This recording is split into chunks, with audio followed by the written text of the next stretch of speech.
ಹೇ hi. Hello Manthan. ಯಾಕೆ tension ಆಗಿದ್ಯಾ? ಅದು ಕಿಸ್ ಮಾಡಿದ್ರೆ ಏನಾದ್ರೂ ಪ್ರೆಗ್ನೆಂಟ್ ಆಗ್ತಾರಾ? ಹೇ ಹಂಗಲ್ಲ ಏನೂ ಇಲ್ಲ. ನಿಂಗೆ ಯಾಕೆ ಈ ಡೌಟು? ಅದು ಯಾಕೋ ವಾಮಿಟಿಂಗ್ ಸೆನ್ಸೇಷನ್ ಮಂಥನ್. ಆ ಥರ ಏನಾಗಲ್ಲ. ಆ ಥರ ಆಗ್ಬೇಕು ಅಂದ್ರೆ ಏನ್ ಮಾಡ್ಬೇಕು?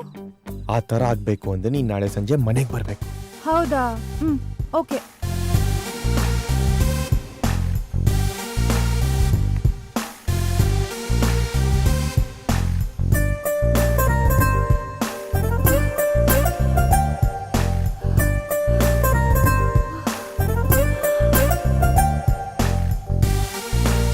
ವಾವ್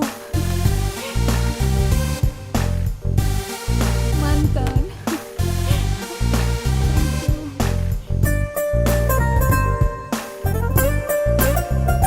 ಬಾ ಕೂತ್ಕೋ.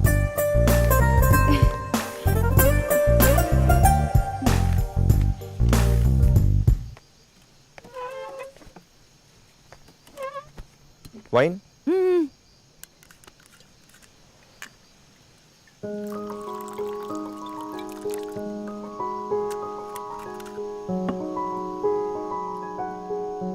Cheers.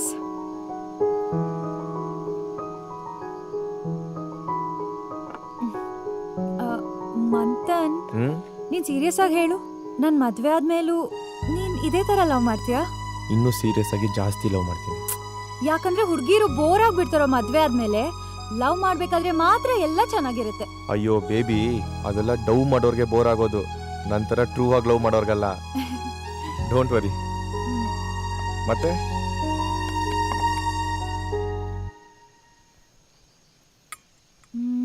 ಮದ್ವೆ ಆಗಣ್ವಾ? ಒಂದಿನ ಸ್ವೀಟ್ ತಿನ್ನೋ ಆಸೆಗೆ ಜೀವನ ಪೂರ್ತಿ ಕಷ್ಟಪಡ್ಬೇಕಾ? Chill baby. ಆಯ್ತು ಹೇಳು, ಯಾವಾಗ ಮದ್ವೆ ಆಗೋಣ? ನನ್ನ ಲೈಫಲ್ಲಿ ಆಲ್ಮೋಸ್ಟ್ ಎಲ್ಲ ಡಿಸಿಷನ್ ತಗೊಳ್ಳೋದು ನಮ್ಮ ಅಪ್ಪನೇ. ಸೊ ನೀನ್ ಒಂದ್ಸಲ ಬಂದು ಮಾತಾಡು. ಓಕೆ, ನಾಳೆ ಬರ್ತೀನಿ. ಹಾ ಸೀರಿಯಸ್ಲಿ? ಹೇ, ನಮ್ಮಪ್ಪ ಸ್ವಲ್ಪ neat and tidy, so you wear formals. ನಮ್ಮಪ್ಪ ಲಾಯರು, ಗೊತ್ತಾ? ಓಕೆ. ಮಂಥನ್, ನಿನ್ಗೆ ನನ್ನಲ್ಲಿ ಇಷ್ಟ ಆಗೋ ಪಾರ್ಟ್ ಯಾವುದು?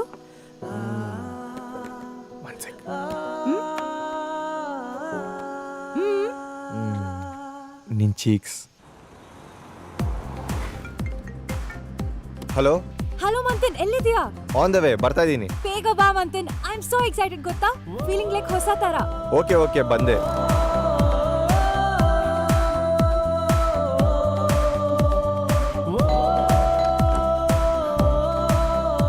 ಹೇ, ಏನ್ ಟಿ ಶರ್ಟ್ ಹಾಕೊಂಡ್ ಬಂದಿದ್ಯಾ? ಫಾರ್ಮಲ್ಸ್ ಅಂತ ಹೇಳಿದ್ನಲ್ಲ. ನಂಗಿನ್ನ ಮದ್ವೆ ಆಗಿಲ್ಲಮ್ಮ, ಬಟ್ಟೆ ಹಾಕೊಡಕ್ಕೆ. ಫಾರ್ಮಲ್ಸು ಗಲೀಜಾಗಿತ್ತು. ಸರಿ ಸರಿ ಬಾ. ಇರು